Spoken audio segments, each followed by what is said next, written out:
우리가 사도행전 24장을 이렇게 다 읽었는데 성령과 관련해서 특별히 없어 보이잖아요. 그죠? 저도 그래서 참 오늘 성령 강림절인데 성령에 대한 내용은 좀 없네 이런 마음으로 원고를 이렇게 썼는데 결론은 성령 투성이에요. 성령으로 꽉 차 있어요. 오늘 본문이. 자, 벌써 사도행전 24장입니다. 사도행전이 몇 장까지 있어요? 28장까지. 자, 이제 마지막을 향해서 이제 나아가고 있습니다. 자, 계속해서 바울이 예루살렘에서 체포된 이후의 상황을 살펴보고 있습니다. 지난주 말씀은 유대인들이, 아주 극단적인 유대인들이 바울을 해하려고 40명이 결성했어요. 나는 바울 죽이기 전까지 먹지도 않을 거야. 이런 계략을 참 하나님의 섭리 가운데 우연히가 아니죠. 정확히 바울의 조카가 알게 되고 천부장 글라우디오 루시아에게 이 계략을 전했습니다. 그래서 글라우디오 루시아가 이 바울을 가이사랴까지 이제 호송하는데 바울을 보호하느라고 극단적인 유대인은 몇 명이었다고요? 40명. 그런데 글라우디오 루시아가 바울을 호송하는 군대는 몇 명이었어요? 보병 200명, 창병 200명, 기병 70명, 470명 동원해가지고 가이사랴로 무사히 호송하는 것을 우리가 봤습니다. 표면적으로는 죄인인 바울을 호송하는 군인이지만 바울 입장에서는 또 하나님의 관점에서는 바울을 보호하는 하나님의 군대 같은 거예요. 그 부분 생각하시기 바라요. 자, 하나님께서 바울을 이렇게 보호하시는 이유는 바울을 로마까지 무사히 보내시려는 하나님의 계획이 있었기 때문에. 그죠? 그 하나님의 계획에 사람이 보기에는 우연처럼 보이는 갑작스러운 바울의 조카가 등장해가지고 그 계략을 듣게 되는. 그죠? 에스더서 관련해서 제가 말씀 들었습니다. 자, 저와 여러분이 하나님의 자녀가 분명하다면, 그죠? 그러면 하나님께서 저와 여러분을 향한 하나님의 계획과 목적이 있으시겠죠? 그죠? 그리고 그 계획과 목적을 이루시는 그런 과정 가운데 세상이 보기에는 우연처럼 보이는 일들을 사용하시겠죠? 근데 우리는 그것을 우연이라 말하지 않고 하나님의 정확하신 섭리라고 고백할 수 있는 거예요. 그죠? 우리 송경호처럼의 박지훈 형제 만난 거 우연이 아니라 하나님의 섭리. 그죠? 저희 배우자도 마찬가지고 또 저희의 자녀들도 왜 나는 이런 아빠가 우리 아빠야? 왜 이런 엄마가 우리 엄마야? 그게 아니라 하나님의 섭리라는 걸 여러분 기억하시기 바랍니다. 하나님께서 당신의 목적을 여러분의 삶에 이루시기까지 하나님께서 우연처럼 보이는 일을 정확히 사용하셔서 이루실 것입니다.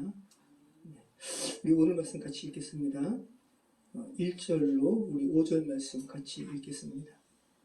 닷새 후에 대제사장 아나니아가 어떤 장로들과 한 변호사 더둘로와 함께 데려와서 총독 앞에서 바울을 고발하니라. 바울을 부르며 더둘로가 거부하여 이르되 벨릭스가 가여 우리가 당신을 힘입어 태평을 이루고 또 이 민족이 당신의 선견으로 말미암아 여러 가지로 개설된 것을 우리가 어느 모양으로나 어느 곳에서나 크게 감사하나이다. 당신을 더 괴롭게 아니하게 하여 우리가 대강 여짜옵나니 관영하여 들으시기를 원하나이다. 우리가 보니 이 사람은 전염병 같은 자라 천하에 흩어진 유대인을 다 소유하게 하는 자요 나사렛 이란의 우두머리라. 자, 이 닷새는 어떤 닷새예요? 바울 일행이 가이사랴에 도착한 이후의 닷새예요. 자, 지난주 본문의 마지막 절은 어떤 내용이었죠? 총독이 바울더러 너를 고발하는 사람이 예루살렘에서 가이사랴로 올 때까지 너를 내가 헤롯 궁의 총독 관저에 둔다는 이런 내용이었습니다. 자, 오늘 바울을 고소한 예루살렘의 대제사장 그룹들이 예루살렘에서 가이사랴까지 오고 그 이후 이제 고소하는 그런 재판적인 모습을 우리가 보게 된 겁니다. 여기 더둘로라는 사람은 터툴로스라는 헬라 이름이죠. 그래서 로마의 법적인 절차를 잘 알고 있는 유대계 헬라인이에요. 자, 그래서 유대인들이 제사장 그룹이 이 터툴로스 더둘로를 고용해가지고 이제 바울을 고소하는 겁니다. 로마 재판법이 관례대로 지금 하고 있는 거예요. 자, 변호사라고 이야기하지만 검사 역할을 하는 거죠. 왜? 바울을 고발하는 거니까. 우선 변호사 더둘로가 총독 벨릭스의 좀 호의를 받아야 되잖아요. 그죠? 그래서 당신이 지금 우리 이 유대를 잘 다스리고 있습니다라고 아첨하는 말로 시작하죠. 벨릭스는 더둘로에게 이러한 찬사의 말을 들을 정도의 정치를 하지 않은 사람이에요. 아주 폭압적으로, 억압적으로 유대를 다스려가지고 결국은 쫓겨나는 사람이거든요. 그런데 일부러 아주 그냥 관용적인 말로 당신으로 말미암아 유대가 태평을 이루고 있습니다. 이렇게 시작하고 있어요. 자, 그리고 우리가 오늘 1절로 5절까지 이 검사 역할을 하는 터툴로스의 고소하는 내용을 우리가 살펴봤는데, 여러분 가만히 보세요. 이 더둘로가 고소하는 내용이 팩트가 아니에요. 팩트가 없어요. 다 어떠한 평판 같은 거예요. 다 감정적인 거예요. 자, 바울을 표현하면서 뭐라 그래요? 전염병 같은 자, 나사렛 이단의 우두머리. 이거는 팩트가 아니에요. 평판이죠. 바울을 향한 적대적인 인식을 가진 자의 평판이에요. 팩트가 아니란 말이죠. 재판 지금 하고 있는데 팩트를 이야기해야지, 사실을 이야기해야지, 그죠? 그나마 행위적인 것으로 볼 수 있는 것은 5절에 이 바울이 천하에 흩어진 유대인을 소동하게 하는 자다라는 이 내용과 6절에 바울이 성전을 더럽게 하려 한다. 더럽게 했다도 아니죠. 더럽게 하려 한다. 이것도 팩트가 아니에요. 그죠? 하나같이 팩트가 없어요.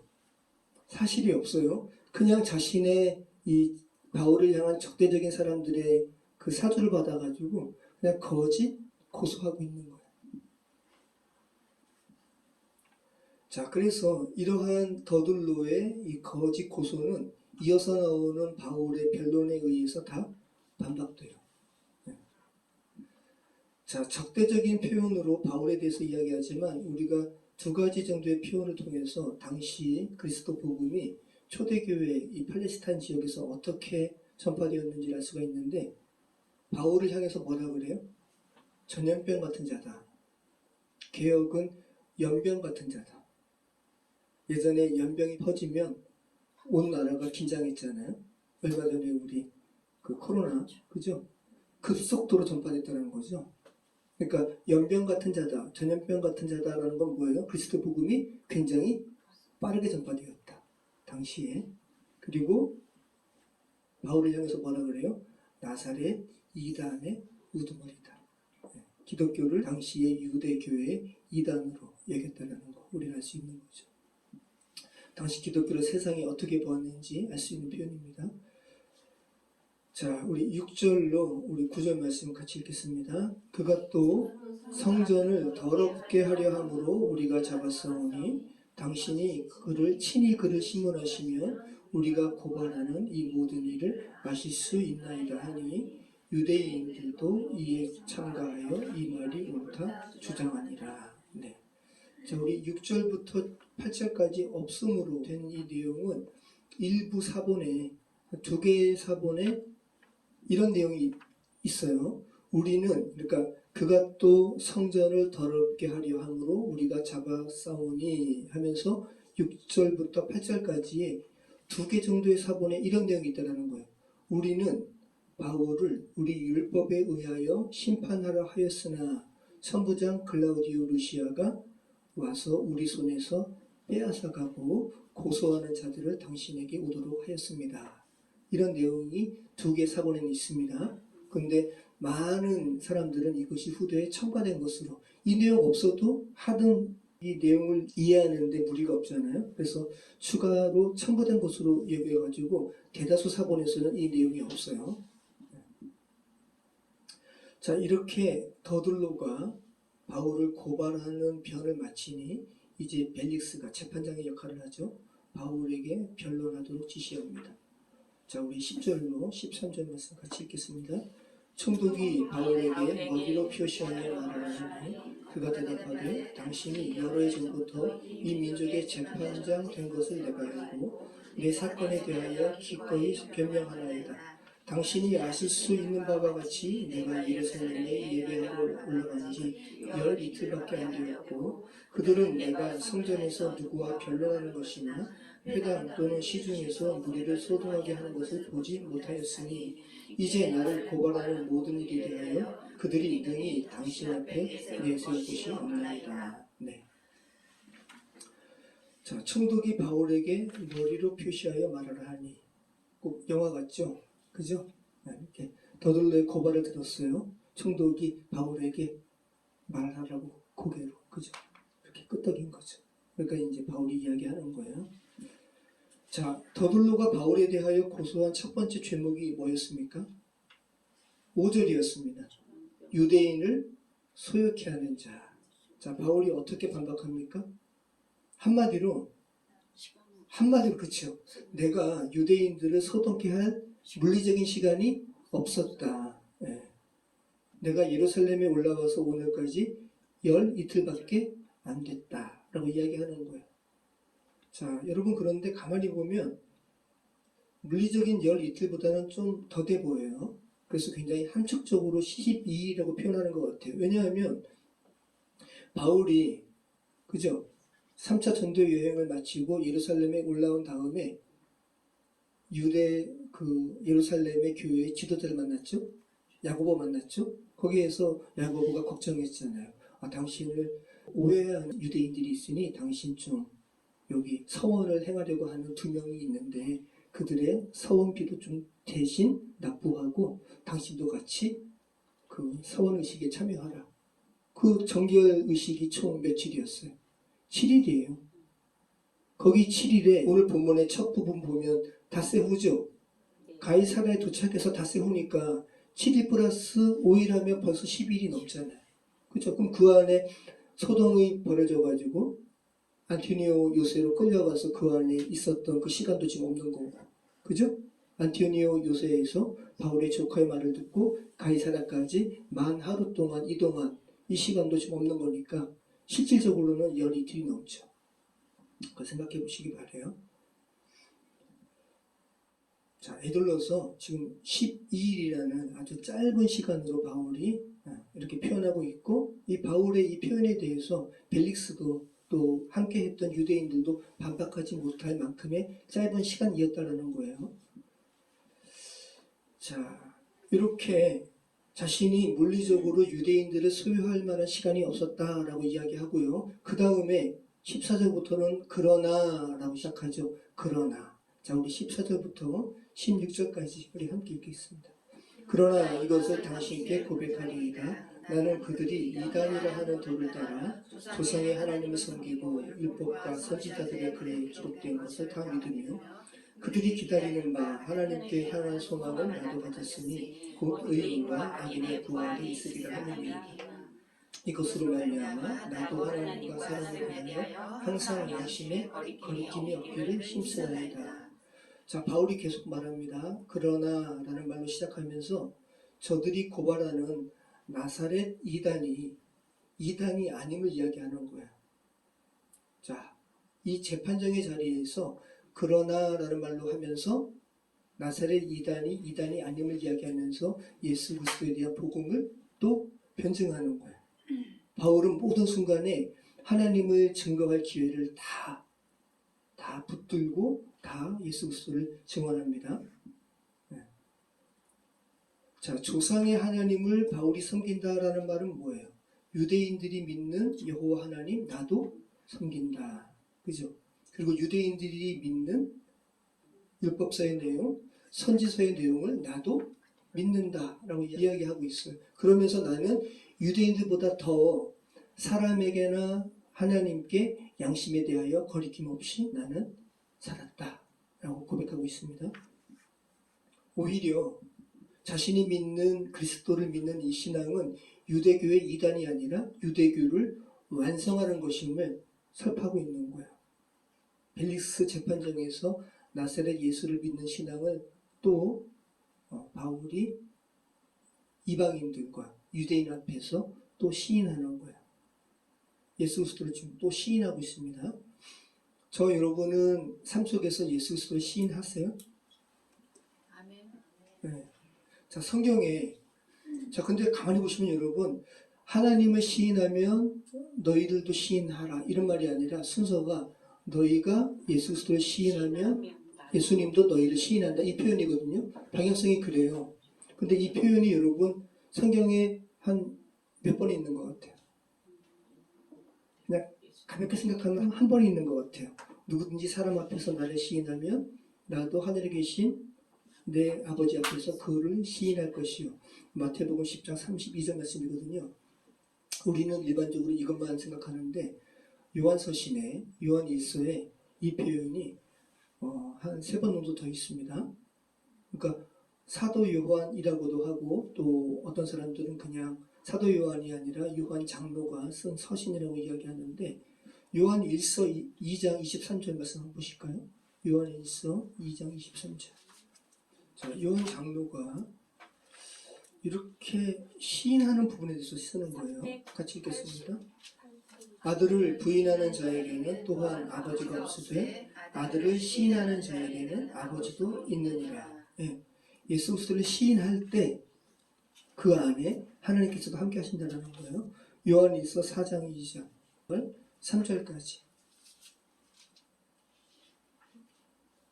자, 같이 읽겠습니다. 이로써 너희가 하나님의 영을 알지니 곧 예수 그리스도께서 육체로 오신 것을 시인하는 영마다 하나님께 속한 것이요 예수를 시인하지 아니하는 영마다 하나님께 속한 것이 아니니 이것이 곧 저 그리스도의 영이니라. 오리라 한 말을 너희가 들었거니와 지금 벌써 세상에 있느니라. 네. 자, 예수 그리스도께서 육체로 오는 것을 시인하는 영마다 하나님께 속한 것이요. 네. 그러니까 예수를 하나님의 아들이라고 시인하는 것은 성령이 아니고서는 그렇게 고백하지 못한다라는 거예요. 네. 자, 요한일서 4장 15절. 요한일서 4장 15절.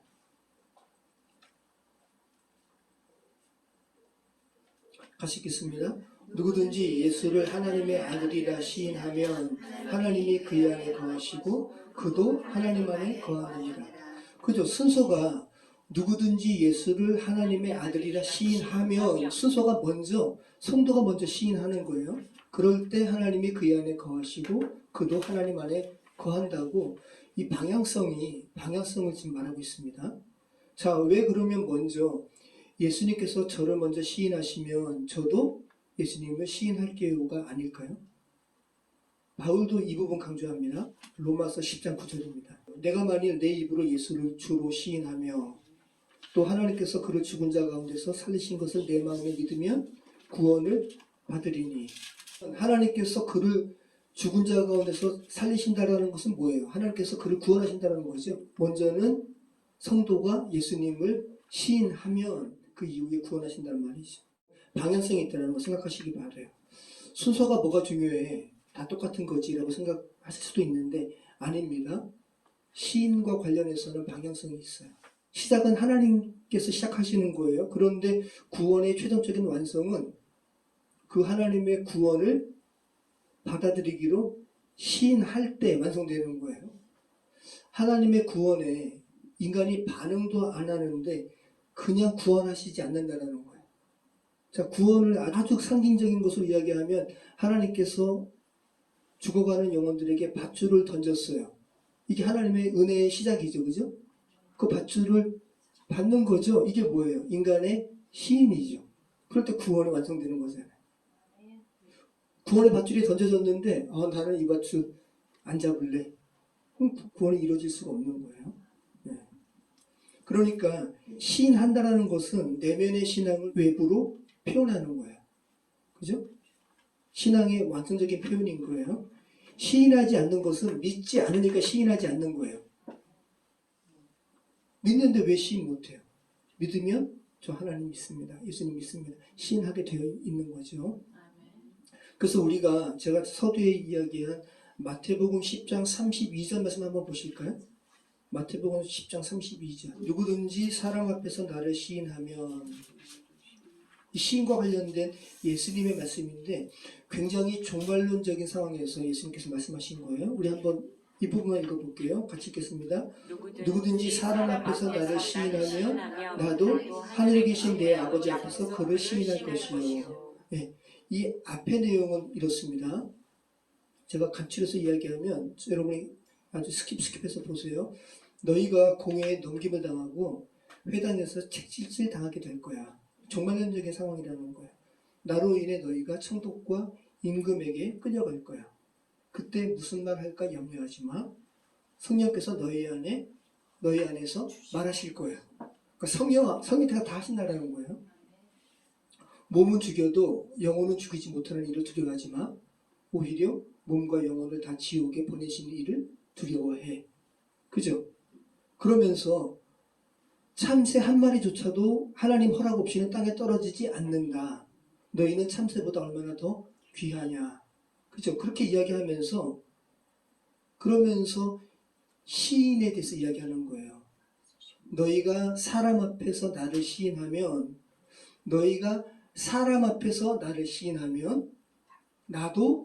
나는 누구예요? 예수님도 누구 앞에서? 하나님 앞에서 너희를 시인할 거야 라고 이야기하고 계셔요.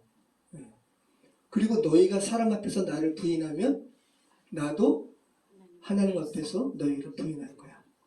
자, 간단히 말하면 예수님께서 우리를 부인하실지 하나님 앞에서 쟤는 하나님의 자녀가 아닙니다 라고 부인하실지 아니면 쟤는 하나님의 자녀입니다. 기준이 뭐라는 거예요?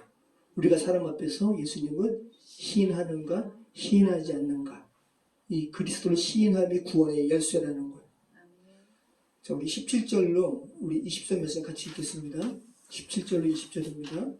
여러 해 만에 내가 내 민족을 구제할 것과 재물을 가지고 와서 드리는 중에 내가 결례를 행하였고 모임도 없고 소동도 없이 성전에 있는 것을 그들이 보았나이다. 그러나 아시아로부터 온 어떤 유대인들이 있었으니 그들이 만일 나를 반대할 사건이 있으면 마땅히 당신 앞에 와서 고발하였을 것이요 그렇지 않으면 이 사람들이 내가 공회 앞에 섰을 때 무슨 옳지 않은 것을 보았는가 말하라 하소서. 자, 유대인들이 고용한 이 터툴로스 더둘로가 바울을 고소한 두 번째 죄목은 뭐였습니까? 바울이 성전을 더럽게 하려 한다라는 죄목이었잖아요. 이에 대해서 바울은 우리가 읽은 17절부터 20절까지 말씀하고 있어요. 나는 성전을 더럽힌 적이 없다. 이 정결의식을 한 것밖에 없다. 오히려 성전에서 소동을 일으킨 자들은 유대인들이다 라고 이야기하는 거예요. 이 18절 하반절에. 그죠? 내가 결례를 행하였고 모임도 없고 소동도 없었다. 난 성전 안에 있을 뿐이다. 그들이 보았다. 유대인들이 보았다. 그러나 아시아로부터 온 어떤 이들이 바울을 잡아가지고 소동을 벌였거든요. 근데 이들이 자신이 소동이 벌인 것을 벨릭스 총독에게 알려주면 안 되니까 이 자리에 있다라는 거예요? 없다라는 거예요? 이 자리에 없다라는 거예요. 여기 19절 말씀에서 그 말씀을 하고 있어요. 그들이 만일 나를 반대할 사건이 있으면 내가 소동한 것을 그들이 목격자고 증거를 내세울 수 있으면 마땅히 당신 앞에 와서 고발하였을 것이요 라는 표현은 뭐예요? 그들이 고발하지 못했다. 여기 지금 없다라는 거죠. 소동에 대한 처벌을 받을까 두려워 여기 오지도 않았다라고 바울이 이야기하고 있는 겁니다. 자, 21절, 23절 같이 읽겠습니다. 오직 내가 그들 가운데 서서 외치기를 내가 죽은 자의 부활에 대하여 오늘 너희 앞에 신문을 받는다고 한 이 소리만 있을 따름이니이다 하니 벨리스가 이 도에 관한 것을 더 자세히 아는 거로 연기하여 이르되 천부장 루시아가 내려오거든 너희를 체결하리라 하고 백부장에게 명하여 바울을 지키되 자유를 주고 그의 친구들이 그를 들고 와주는 것을 금하지 말라 하니라. 자, 벨릭스가 공정한 재판관이면 이 상황에서 바울을 풀어주는 게 맞아요. 그죠? 네. 그런데 벨릭스가 천부장 글라우디오 루시아의 핑계를 둬대요. 자, 22절에 지금 벨릭스가 이 도에 대해서 자세히 안다라는 것은 이 십자가의 도에 대해서 자세히 안다라는 게 아니라 글라우디오 루시아가 편지를 통해서 바울을 호송한 무리에 편지를 들려서 이 내용을 썼단 말이죠.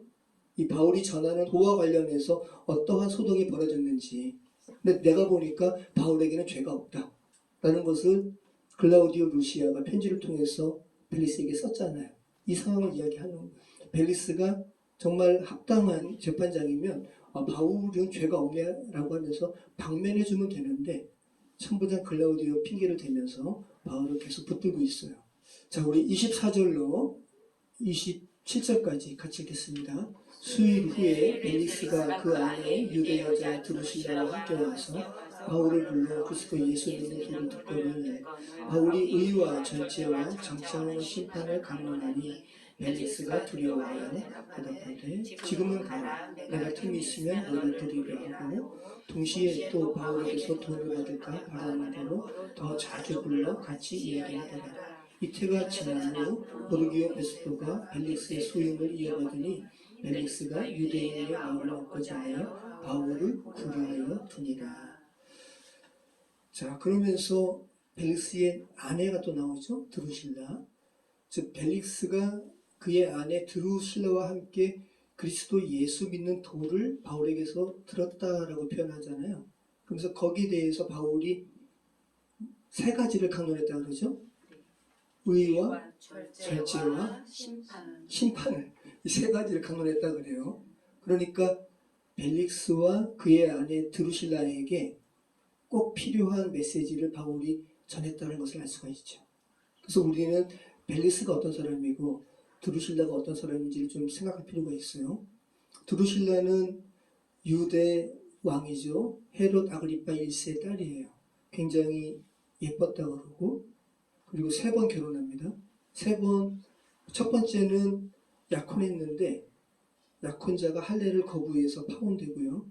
두 번째는 15살의 수리아의 아주 작은 왕국의 왕이랑 결혼해요. 그런데 작은 왕국이니까 힘이 없어요.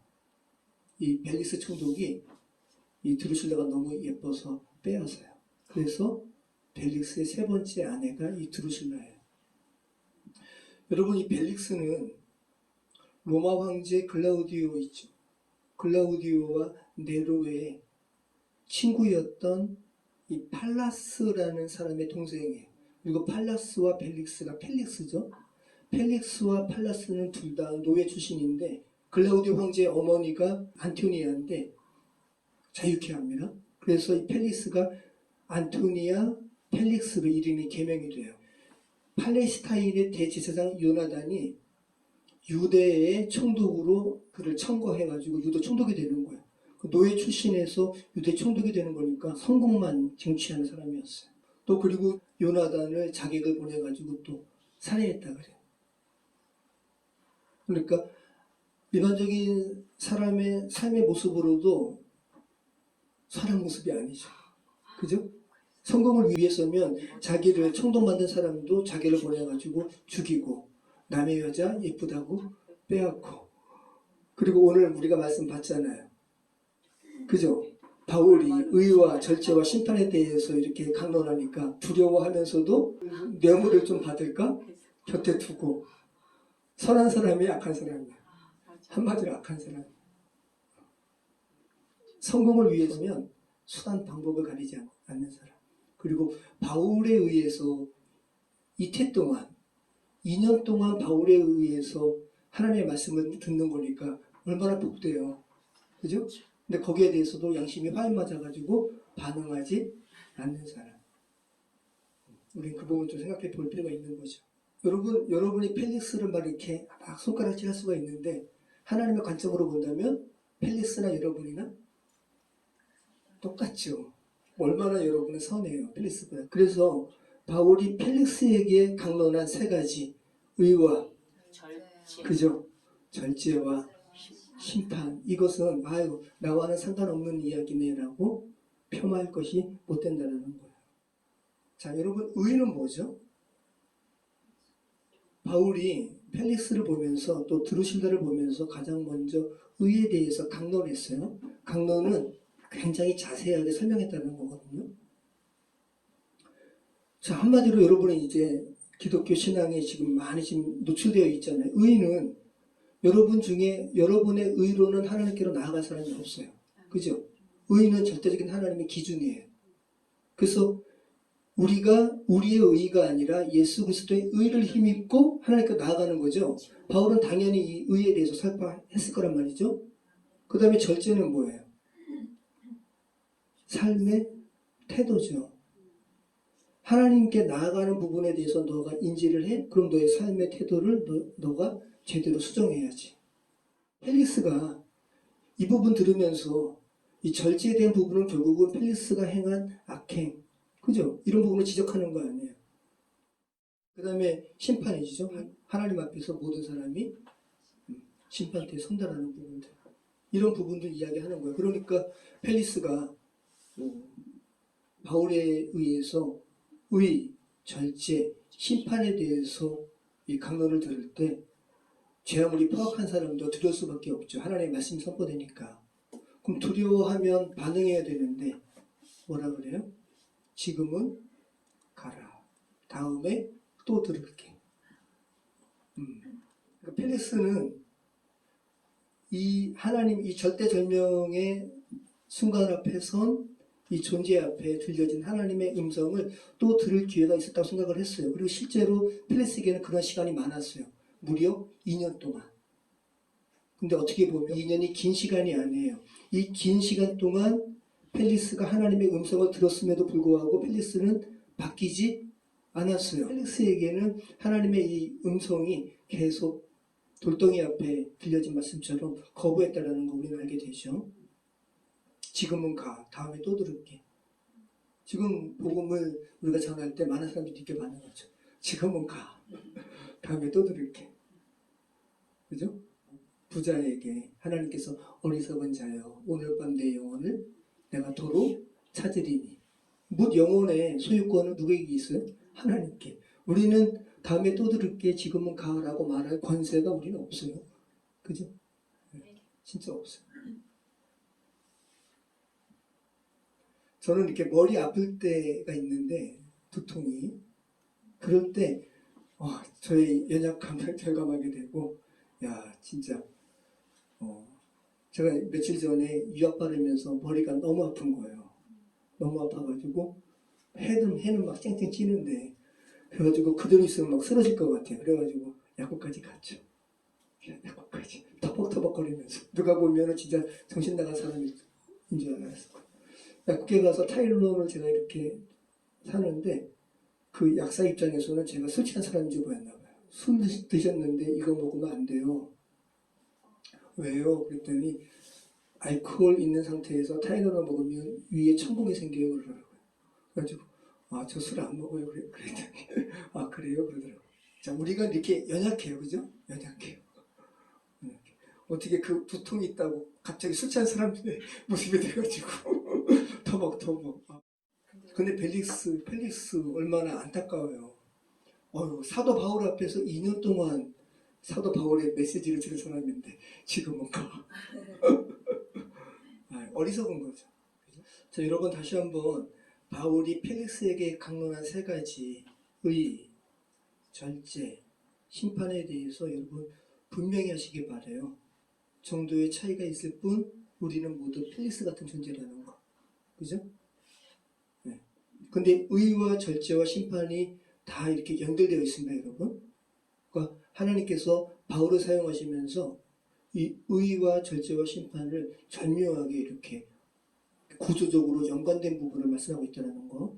자, 의는 한마디로 이야기하면 하나님의 기준이에요. 이 하나님의 기준에 미치지 못하면 하나님께로 못 가요. 다림줄 같은 거예요. 그래서 이 의는 예수 그리스도의 의 외에는 우리가 하나님께로 갈 수 없다는 거. 자, 그리고 절제는 뭐예요? 그 기준에 돌아가기 위한 삶의 양식인데, 그죠? 자, 그럼 우리가 우리는 여러분 하나님의 자녀가 되었단 말이죠. 하나님의 자녀가 되었으면 이제 여러분의 삶을 통제할 필요가 없어요? 막 살아도 돼요? 아니죠. 더더욱 절제에 대해서 여러분 생각하셔야 되는 거예요. 그 다음에 심판은요. 저와 여러분은 심판에 이르지 않아요.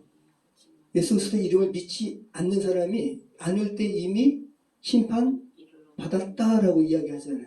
요한이 너희가 예수 그리스도를 믿지 않으므로 이미 너희가 심판받았다라고 예수님께서 요한복음에서 말씀하시잖아요. 그럼 저와 여러분이 예수님을 믿는다면 이미 심판에 이르지 않아요. 예수님을 믿게 된다는 소리는 여러분 안에 성령께서 거주하심으로 예수님을 시인하는 거예요. 예수님의 하나님의 자녀예요. 이미 심판의 대상이 아니죠. 그죠? 자, 그러면 여러분 가만히 보세요. 자, 우리의 의가 아니라 예수님의 의로 인해서 우리가 하나님의 자녀 되는 거거든요. 그럼 의는 우리가 상관할 바가 아니에요. 우리가 이룰 수 없는 거니까. 그리고 심판은 우리가 예수님 안에 있으면, 성령 안에 있으면 이미 하나님의 자녀이기 때문에 그 심판에서도 우리가 상관이 없어요. 그럼 우리와 연관된 것은 어떻게 보면 절제인 것 같죠? 그죠? 우리가 절제에 대해서 좀 집중하셔야 되는데, 제가 오늘 말씀을 이렇게 정의하면서 너무 막 소름 끼치는 거예요. 그럼 이 절제가 영어로 셀프 컨트롤이거든요. 그럼 이 절제는 여러분이 할 수 있는 건가? 네, 절제마저도 여러분이 할 수 있는 게 아니에요. 그래서 의와 절제와 심판 모두 우리와 상관없다는 게보다 우리와 밀접한 상관이 있는 건데 우리의 능력으로 되어지는 것이 아니라는 거예요. 절제마저도. 오늘 말씀을 가만히 보면 결국 인간 편에 해당되는 것은 절제 같지만 제 아무리 고상한 사람도 자기 통제가 온전히 이루어지지 않아요. 어떤 사람은 그렇게 선해 보여도 지독히 완고한 부분이 있으니까 머리 아플 때 제가 술 취한 사람처럼 외모가 바뀌는 것처럼 우리 스스로 될 수 있는 게 아니라고요. 이 절제가 앵크리테이아라는 말인데 조금 아까 드린 말씀처럼 영어로는 셀프 컨트롤로 번역이 돼요. 그런데 갈라디아서 5장 22절에서 23절에 성령의 9가지 열매에 대해서 이야기하잖아요. 그죠?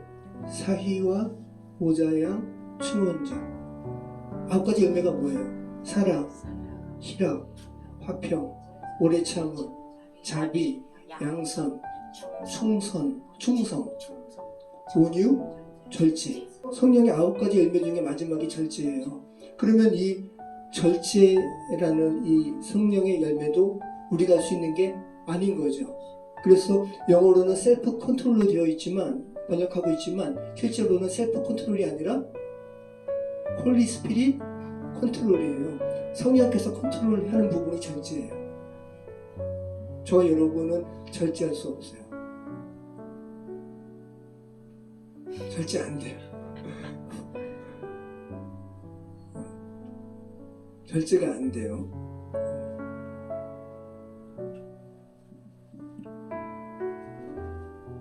절제, 이 셀프 컨트롤처럼 보이지만 실제로는 성령 컨트롤이라는 거. 자, 오늘 성령 강림절입니다. 다시 한번 성령께서 여러분 안에 이미 계심에도 불구하고 저와 여러분은 어떤 부분에서만큼은 성령님 반응하지 않고 그죠? 우악스러운 여러분의 감정으로 찍어 누르면서 여러분의 감정을 더 내세울 때가 많습니다. 오늘 성령 강림절인데 다시 한번 2000년 전에 오순절 성령 강림 때처럼 여러분의 심령 가운데 성령님 오셔서 지배해 주시고 여러분의 삶을 컨트롤하여 주시옵소서. 이렇게 기도하시는 저와 여러분의 삶이 되었으면 좋겠습니다. 기도하겠습니다. 참 좋으신 하나님 감사합니다. 오늘 성령이란 단어는 어느 부분에서도 존재하지 않지만 사도행전 24장 전체가 성령으로 꽉 채워진 말씀을 다시 한번 알게 하시면 감사합니다.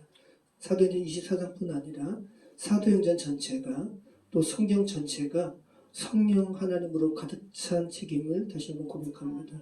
우리의 삶 속에 성령 하나님 모셔서 내주하여 주셔서 그냥 존재만 하시는 것이 아니라 우리의 삶에 적극적으로 개입하여 주시고 우리를 통제하여 주시고 우리의 삶을 인도하여 주시옵소서. 예수 그리스도의 이름으로 기도합니다. 어두운 시절 지날 때 깊은 한숨 내쉬네 그런 풍경 보시며 다시 가는 분이 있네 그와 같이 너희를 버려 내려두지 않으리. 내가 너희와 영원히 함께하리라. 성령이 오셨네, 성령이 오셨네, 내 주에 보내신 성령이 오셨네. 우리 인생 가운데 친히 찾아오셔서 그 나라 꿈꾸게 하시네.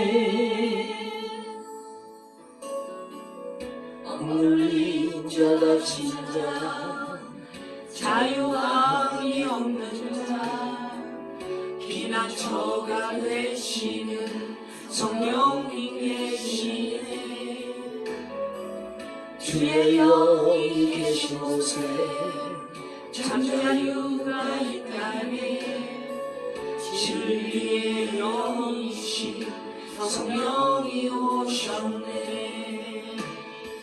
성령이 오셨네, 성령이 오셨네, 내 주에 보내신 성령이 오셨네.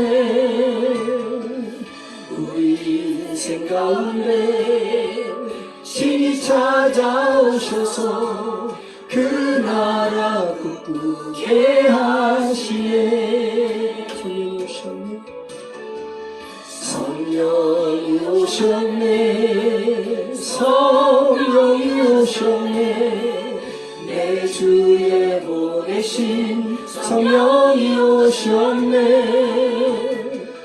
우리 인생 가운데 친히 찾아오셔서 그 나라 꿈꾸게 하시네.